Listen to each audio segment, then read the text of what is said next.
slightly controversial passage, Brother Ivy. Things change here in verse 9, where we're going to pick it up. The entire book of Mark, up till 16, verse 9, is a narrative. That being said, it's this happened, and then this happened, and then this happened, and then this happened. When you get to verse 9, it changes. It is really a review. It's just a big review of a whole lot of things, and it's thrown together in a very few verses. And I'm not going to get into the controversy. I'm going to just say this way. This is what I believe about that controversy. It's in the Bible. It's Scripture. We're going to teach it. I say that because some people take this passage of Scripture out of the book of Mark. And if you really want to look into that and talk to me about it, I'll do that with you. But I'm not going to waste time in Sunday school to do that. Now, I'm going to give you this quick outline of this passage. We make reference a few things in it. And then we're going to go on, and we're going to look at verses 9 through 14. Brother Kevin, I'll tell you already. Verses 9 through, I redid Sunday school after Wednesday night. Came Wednesday night, I heard one statement the preacher said. It highlighted something that I've been struggling with going through the book of Mark since chapter 10. And so what we're going to go over this morning is really my devotion since Wednesday night. So let's go ahead and jump into the passage. Mark chapter 16, verse 9. Now when Jesus had risen early the first day of the week, he appeared first to Mary Magdalene, out of whom he had cast 7 devils.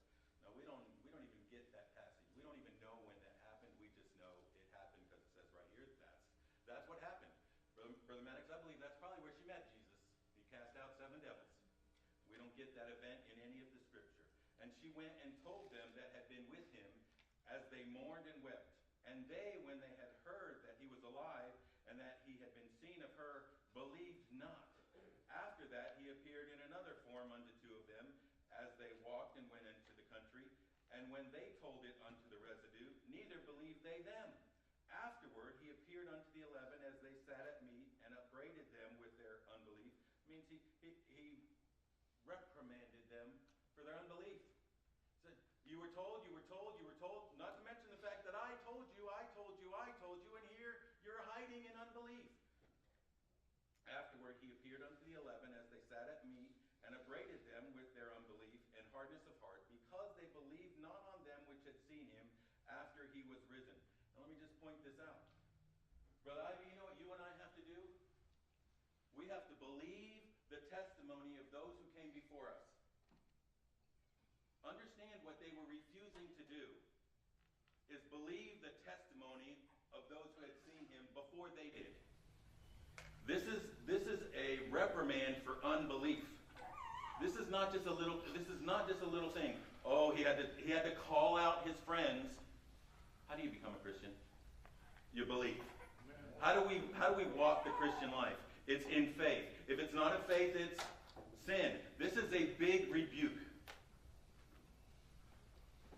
We should not make this a light thing. But when we look at it for what it is, Brother Doug, I'm going to tell you, this is where it challenged me. This is where I was struggling. I told the preacher this morning, you can go all the way back to chapter 10. You know what we see from chapter 10 all the way to the end of this book? We see some regular, ordinary people who struggle to believe the Son of God talking right to their face. Brother Ed, I just struggled with that.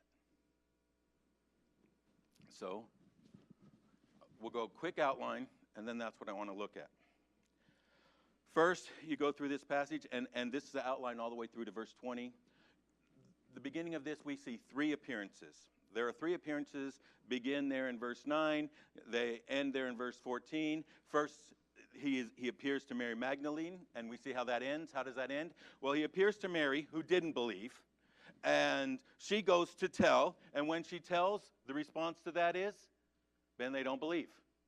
So we have 2, probably on the road to Emmaus, and they don't believe. So he appears to them, and he makes himself known to them, and they believe. And then they go running back to Jerusalem, and they tell him, and that ends with more unbelief. And then he appears to them, and if you go to the book of John, it says he appears to them, and he showed them his hands and his side. Because if he didn't, they would still be stuck in unbelief. Why do you think Thomas, after they tell him the story, what does he say? Well, unless he shows me his hands, unless he shows me his side, the same things he showed you so you would believe, I'm not going to believe. In fact, more than you, I want to thrust my finger in there. I want to thrust my hand in there. All of this ends in unbelief, unbelief, unbelief.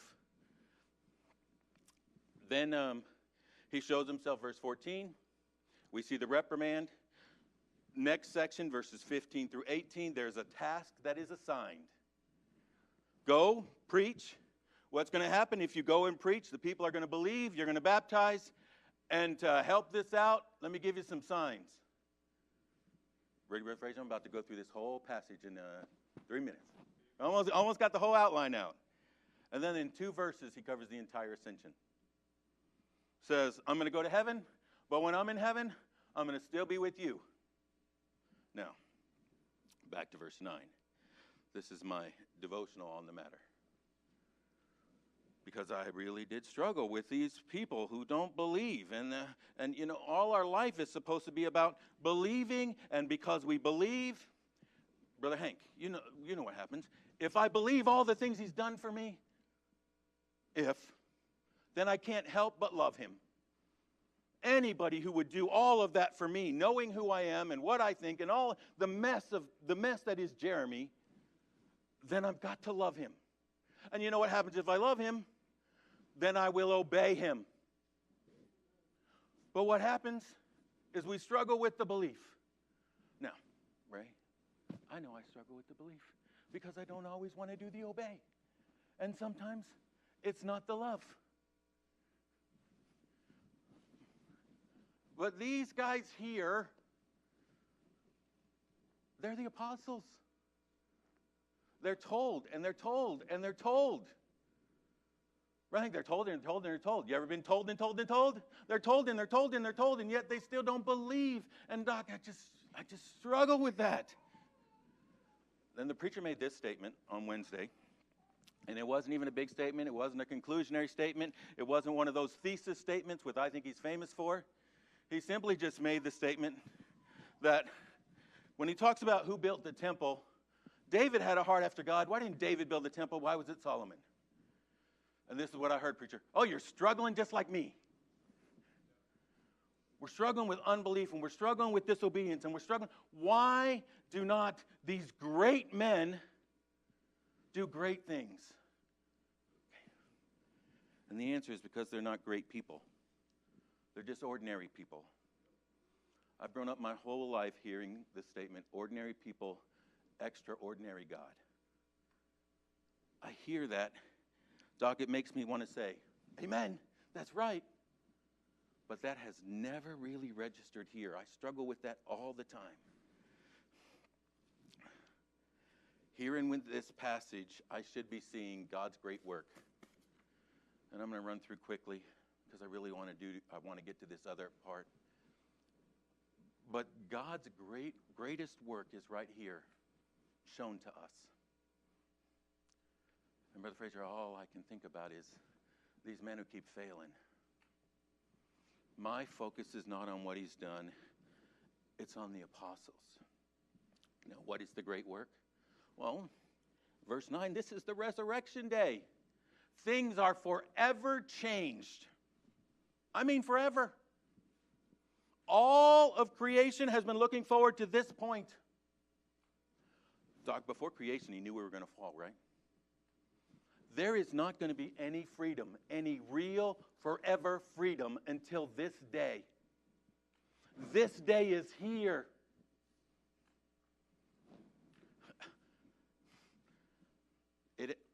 The entire plan has been accomplished on this day. Brother Kevin, I'm just like blowing right by it. I just focus on the men. Galatians would tell us when the fullness of time was come, this day was planned to a T. It was perfect. Think about it. He's the Lamb. He comes on Passover. He raises on the first fruits. The city is full of people who are now going to leave and talk about what? Everything that happened in the city. It's under Roman occupation. Think even about this. Brother Ivy, Pilate already had himself in trouble. It's not very long after this, and you know what happens? Pilate gets yanked out of Jerusalem. You know when he gets yanked out of Jerusalem back to Rome, what he takes with him? Everything that happened there. Brother Fraser, this is laid out perfect. This moment is perfect timing. It's also perfect love. Greater love hath no man than this, than a man lay. This is the exact picture. God demonstrated his love for us in that this is love. It's perfect. It's right here. What had he been through? He had been denied. He'd been rejected. He was attacked. He was blamed by those he loved. Remember, he looked down on Jerusalem. Oh, Jerusalem, Jerusalem. You know, we go to John 11:35, and he wept. Say, there's no way he's not weeping as he looks over the city of Jerusalem. With the phrase, there's no way his heart's not broken as they deny him, as they attack him, as they scream, crucify. As the leaders that he wanted to just switch, just undo the twist. He was abandoned. He was betrayed. He goes through the beating. He goes through the cross. He goes through the burial. It's death, hell, and the grave. Yeah. It still wasn't even over. He had to take captivity captive. He had to free. He was still working. All of this he goes through to demonstrate his love for us. And it was done sacrificially. Hebrews, for by one offering he, Jesus, hath perfected forever them that are sanctified. It was accepted since Josh started working in the prison. You know what? I think a lot of things through prison. I mean, prison just becomes an illustration to me all the time. And so I take this picture. You know what happens if somebody gets arrested? They go to jail. You know how long they stay in jail? Until the sentence is paid. We're not talking parole. There's no probation. When the entire sentence is paid, Brother Fraser, you know what happens? They're set free. You know why Resurrection Day is so important? Because the entire sentence was paid. When they saw him, this is what it said: paid in full. This is what we see on this day. The sacrifice was enough. And all of this exhibits his great power. Romans chapter 1, verse 4, and declared to be the Son of God with power according to the Spirit of holiness by the resurrection. Look at this great passage we have. It talks about no limited power. It talks about an accepted payment. It talks about us being reconciled for love. It talks about his great plan and his great timing. All I should be seeing right here is an amazing, extraordinary, powerful, loving God. But I just see ordinary people. Verse 9. Now, when Jesus had risen early the first day of the week, he appeared first to Mary Magdalene. Now, we saw Mary all the way back in verse 1. So Mary runs to the tomb earlier in the day. She sees an angel. Verse 6 tells her he's not here, for he's risen. And how does it end in verse 8? And they went out quickly and fled from the sepulchre, for they trembled and were amazed. Neither said they anything to any man, for they were afraid. Okay, so she goes to the tomb, and for fear, she runs away and says nothing. Now, we can go to John chapter 20, and you go to John chapter 20, and it tells you eventually, a little bit later, she goes to the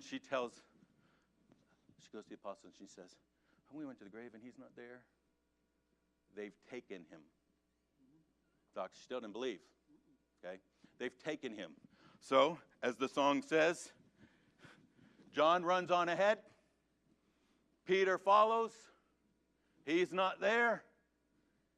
Then we get here. Mary Magdalene goes back. When she goes back, he's not there. In fact, angels say, Well, why are you upset? Why are you so upset? And then those famous words, right? Mary, he knows exactly what he needs to say. She knows exactly who's talking then. But you know what happened before then? She's looking right at him. She is looking right at Jesus, looking at him, and says, well, I think you're the gardener, so where did you take the body? Just tell me where you took it. She still doesn't believe. Twice she's seen an angel, and she looked straight into the face of Jesus. And she didn't know she was talking to him. That's when he said, Mary. And she said, Rabboni, which is to say, Master. So what does she do? She goes to tell. We'll get back to that here, verse 14. And no, they don't believe. Then when you get verse 12, he appeared to another form unto two of them. Another form. They didn't recognize him either. Now, if you go to Luke chapter 24, you get this picture. It's two men on the road to Emmaus. They're leaving the city. Come on, Doc, you've preached this before, I'm sure. They're leaving. Why are they leaving? Because they've given up. It's over. They're looking at him. They don't recognize him either. So what does he say? Why are you so sad? What's bothering you? Are you crazy? Do you not know what just happened?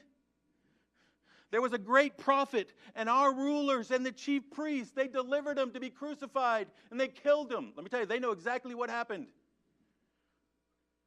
If the Sanhedrin was trying to cover this all up, epic fail. They put him to death.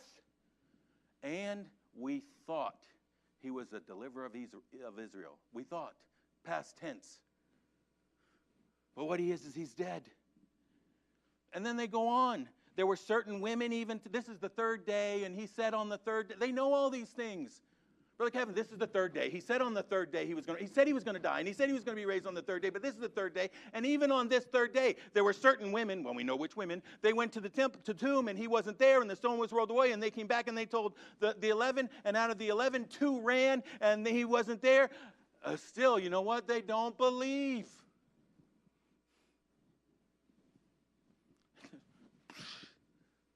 So, he says to them, oh, slow of heart to believe. And then he taught the scriptures, he brake the bread, and he prayed. And after he was done, they recognized him. No, I got to hurry, but I am going to say this. Sometimes we think all we have to do is do the telling part. Right here really is a great picture. It's not just the telling part. They didn't recognize him on the telling part. It is the scriptures. He broke the bread with them, and then he prayed for them. When I was about 15, I had a good friend. His name was Mark Anderson. We played football together. I loved this boy like he was my brother. I spent time and time and time trying to tell him, look, I don't want you to go to hell. I want you to go to heaven. Let me tell you this story. Let me tell you these facts. Let me tell you these things. But he just always looked at me like I was crazy, turned around, put Van Halen cassette in.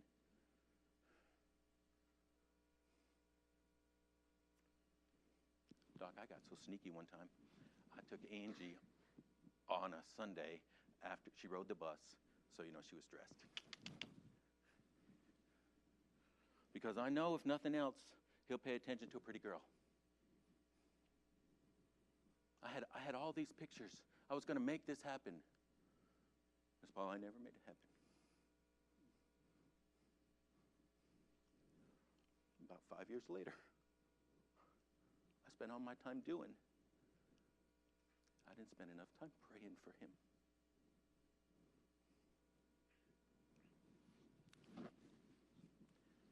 He taught the scriptures to them.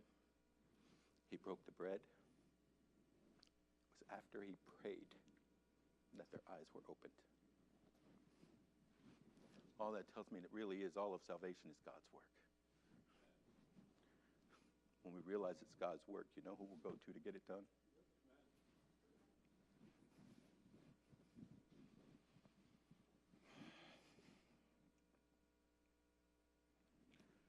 What do they do after they see him? Well, they were already leaving Jerusalem, so they turn around, they book it back. They're in the in-group because they know where they're hiding. They go and tell them, and Doc, you know what happens? Afterward he appeared unto verse 13, and they went and told it unto the residue, neither believed they them. Still unbelief. And then we get the reprimand of the 11 when he appears in the upper room.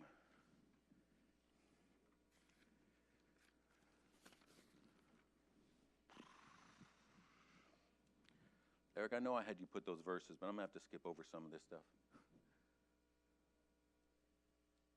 Mark chapter 16, verse 14 just summarizes all of this. With unbelief, unbelief, unbelief, unbelief, Jesus appears and he rebukes the unbelief. Like fundamental to Christian faith is belief. Ms. Gonzalez, isn't that where it all starts? It all starts with belief. It doesn't just start there, for by grace are you saved through faith. It continues there. Not of faith, it's sin. Without faith, it's impossible to please God. We're supposed to walk in faith. And here, no faith. This is the cream of the crop. This is the men who are going to turn the world upside down. That gets us to verse 14. Brother Fraser, verse 20, he's gone. This is the end. He is about to leave. The world is going to become their responsibility. That's why I like the last part. He was still with them. I want this to be, because this is what we like, I want this to be an underdog story. The preacher used Rocky the other day, so I won't use Rocky, because I can't play it, sing it, or I'm not going to do this. I'm more a Mighty Ducks guy. Oh, that's a great movie. One of them stinks. I'm not going to tell you which one, but two of them are great. They become a team. When they become a team, they win, right? If we were writing this, especially you and me, I don't know everybody else, they probably haven't seen the movie. You need to watch it. It's a good movie. The poor, downtrodden victims, they become the winners. And that's what we like. And if I was writing it, there were these men in the beginning of the book with no faith, but by the end of the book, you know what they would have? Great faith. But then the book would have great people. Christianity has never been about great people. It's about a great God. And this is what we get turned upside down. This is why we struggle.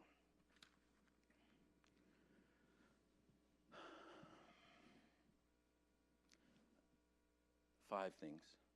I got 15 minutes, so if I make that preacher happy, I got 13 minutes. 5 things to consider if we look at this idea about ordinary people and a great God. If we can live in this idea, it protects us. It really does. When we see life and church and Christianity is not about people, it's about God, it protects us from crushing disappointment when we look at others. We tend to think the church is a place where we come. Ben, the church is a place where you and I can come and we just do all the right things and we learn all the right things and we accomplish until we become super saints. But that never happens. It never happens. Brother Maddox, I dated a preacher's daughter. I didn't date. We weren't allowed to date. So I became best friends with the preacher's oldest son, and that allowed me to always be around the preacher's daughter. Got it? Smart. But what happened is I got to meet people like Jim Vineyard, Jack Hiles, Phil Kidd, Wally Beebe, the Rice family, Mr. Anderson. In fact, my father-in-law was given John R. Rice's Bible by Mrs. John R. Rice. I got to spend some time with these people. Okay, Wilmington, Roy Cullimore, Billy Goolsby. Billy Goolsby is one of my favorite people I've ever met in my entire life. Robbie Heiner, little Robbie Heiner. Okay, I got to spend some time with these people. They were my heroes. Ray, they were my heroes. Setting out there, I couldn't wait to hear them. But you know what happens when you spend time with them? When you go to lunch with them? When you play Uno with them? You play Uno with Jim Vineyard, you're going to find out he cheats. And he's angry. He wasn't perfect. And if you really get them to talk, which all you have to do is be the victim, they'll want to counsel you. It's just you and them. The only one they can do is use themselves as an illustration. You learn a lot about people. Doug, you learn they don't always see it the right way. You learn they have some regrets. You learn they have some doubts and some weaknesses. Man, have you ever got a chance to really sit down and talk to Brother Fraser? Let me encourage you to do that. This is what you're going to hear. An amazing life. He knows a bunch of people. He's done a lot of things. If it's a job on earth, he's been tied to it somehow. It's just incredible. You begin to listen. You hear him talk. You hear about some of his interactions with people. And you start to feel so small. What I'm telling you is all of those things are true. But if you really got him to talk to you, I guarantee you this, you're going to find out there were times in his life when it was tough. There were times when it didn't make sense. There were times when there was doubt. On the outside, well, you're preaching tonight, right? From back there, I'm going to look, I'm going to listen to him preach. I'm going to say, I wish I could do that. I wish I could be super Christian, Brother Mike Fraser. But when I look from Scripture, I know that inside of Mike Fraser is not super Christian. It's ordinary person. That protects us when we realize God doesn't grow us up to be super Christians. Ben, you know all he wants you to be? Ordinary person. You know what I have to be? Ordinary person. You know what that makes us? 100% of the time dependent on an extraordinary God. Oh, that took way too long. I don't have time for the rest. Not only does it protect us from disappointments on the outside, it protects us from discouragement on the inside, discouragement of self. See, what happens is sometimes we're waiting, we're expecting. Doc, we're just looking for that time where I become super saint value. I'm not there yet, so I'm not usable. The excuse to do nothing. I know my weaknesses. I still struggle in faith. I still struggle in love.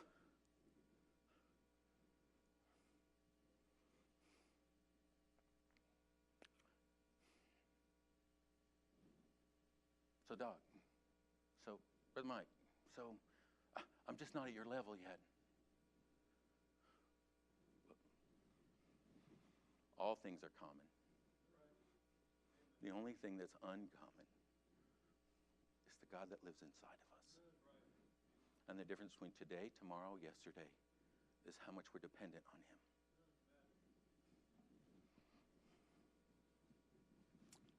So those are two things that it helps us, kind of not be or not see. But there are three things it should help us do, living with this picture. One is it should help us be corrected. He came, he reprimanded them for their unbelief. What usually happens, Doc, what happens when you talk about the sin, the flesh, the struggle inside of man, the struggle to not believe. Everything comes from believing in him. We love because we believe. We obey because we love. All of this ties to our belief. If you're struggling out here in the end, really where you're struggling is the belief. Where you get that, read the entire book of 1 John. That's what it's talking about. Believe, love, obey.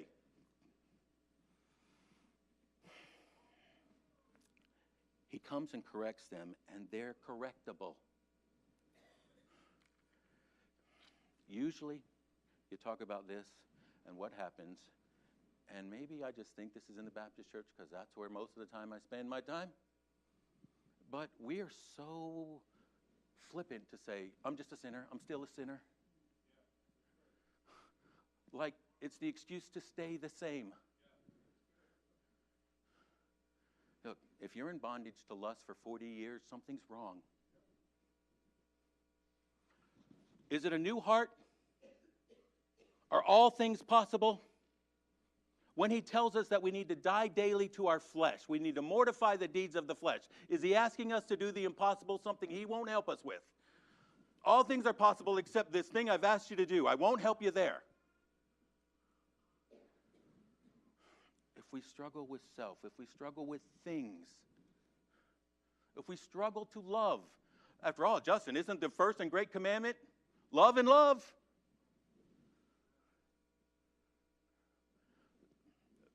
You know this. You know me. So you know, personally, Donnie, I believe marriage is given to us because there's no place on earth that challenges our view of love like marriage. It shows it is the hot water. It shows everything that's inside our ugly tea bag.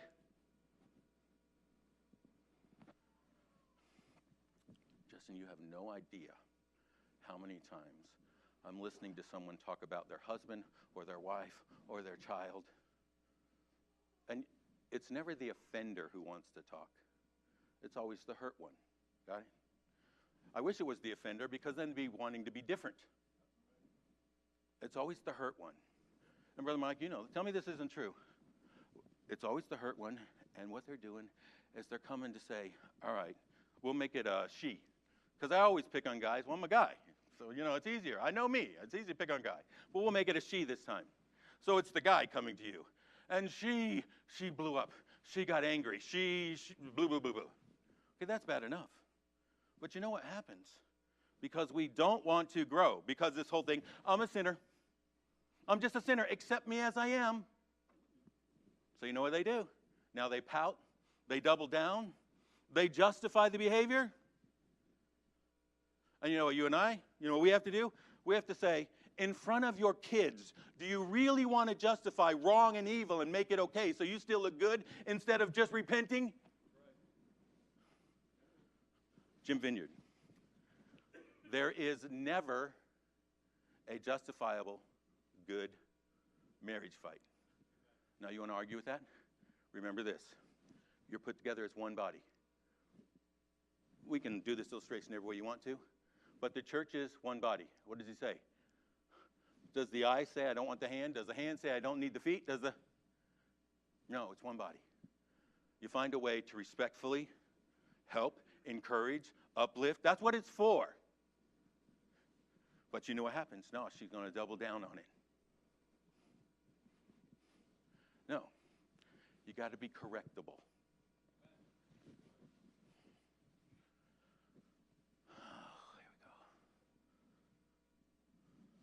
I love this. I grew up in a rough home. You know what it made me do at 13, 14, 15? All right, this was my passion. Brother Maddox, it wasn't so good when I was highlighting things, leaving them out on the dinner table for my mom and dad to read, but it made me read it. Give me two more things real quick. I'm going to try to finish 2 minutes early. That'll make him happy. One, you have to be correctable. Second, remember this, you have to follow Jesus. Or you're like, oh, that was easy. I expect that like on a third grade paper. No. You have to follow his way, his plan, his call.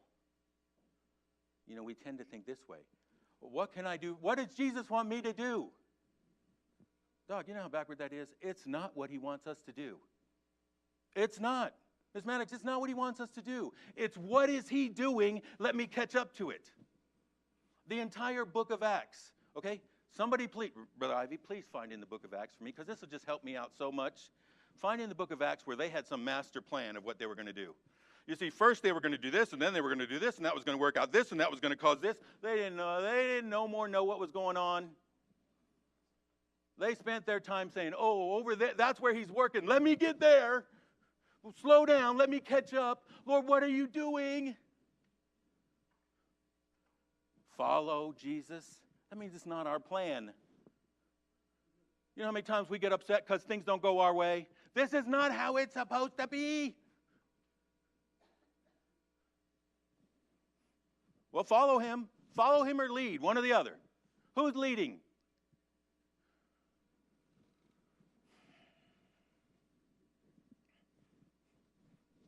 This is a smack in my face when I say, these guys. You know whose plan this was? But Mike, I don't know if you ever thought about this. But you know what they were about to have to do? They were about to have to go into all the world and challenge people to believe in a Savior that they haven't seen. You know what they know right now? When he stepped in that upper room and rebuked them, they were face to face with how hard that is. Now, he's challenging them with that understanding to go out and do it. It's no difference than like when Peter fell. Imagine how much grace and mercy he needed. You know who was willing to give grace and mercy to the heathen? It was Peter. This is God's plan. This is God's time. It's all perfect. The struggles in our life are exactly what we need. Again and again, Brother Kevin, he's going to bring us right back to the same place to call us to grow and be dependent on him. Oh, but if I wouldn't have, and if I have, there's nothing you've done in your life that surprised him. He is ready in every step. Are we going to follow him, or are we going to keep arguing and keep fighting?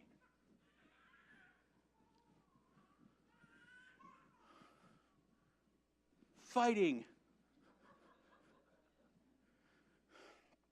And here we go.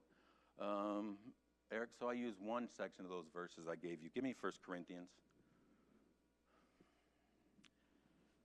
All of this, Brother Mike, this just sounds wonderful. I mean, like, man, didn't I put together a good thing? You want to know how hard this is? There's only one way this is possible. Colossians would say daily mortify. I'm going to give you the positive of that. Instead of looking at myself, daily look at him. If we give him the glory, you know where the glory isn't? You know where the pressure isn't? On me. 1 Corinthians chapter 1, verses 26 to 29. No, I'm getting bad. I can't even read way back there, Brother Ivan. For you see your calling, brethren. Ben, this is you and I. Okay. We will be in the brethren. For you see your calling, brethren, how that not many wise men after the flesh, so far I qualify,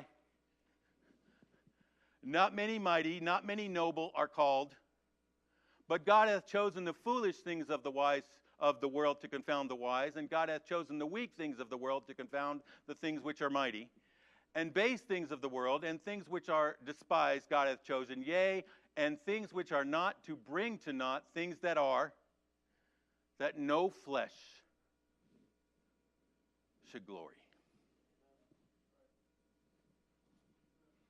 But Mike, the only way we pull this off is if daily we're ordinary people. He's an extraordinary God, and we give him the glory. Will you close in a word of prayer, please?